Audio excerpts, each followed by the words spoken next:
এক গ্রামে একজন সৎ ও ধর্মপরায়ণ ব্রাহ্মণ বাস করতেন। তার ঘরে একটি সুন্দর তোতা পাখি ছিল। তোতাটি সারাদিন ঈশ্বরের নাম জপ করত, রাম নাম সত্য, রাম নাম সত্য। ব্রাহ্মণের বাড়িতে সবসময় শান্তি আর পবিত্র পরিবেশ থাকত। একদিন ব্রাহ্মণের মৃত্যুর সময় উপস্থিত হলো যমরাজ। প্রাণ নিতে এসে তিনি তোতা পাখির মুখে বারবার ঈশ্বরের নাম শুনতে পেলেন। সেই পবিত্র শব্দে যমরাজ থমকে গেলেন এবং তার হৃদয় নরম হয়ে উঠল।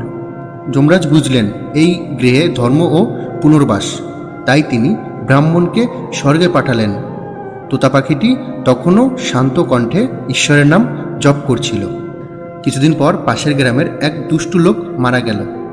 তার ঘরেও তোতা পাখি শিখছিল কটু কথা ও গালাগালি।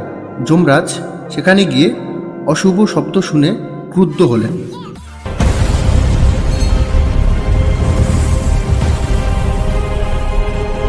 দুষ্টু লোককে যমরাজ নরকে পাঠালেন। এই গল্প থেকে আমরা বুঝতে পারলাম, যেমন সঙ্গ তেমন ফল, যেমন বাক্য তেমন ভাগ্য।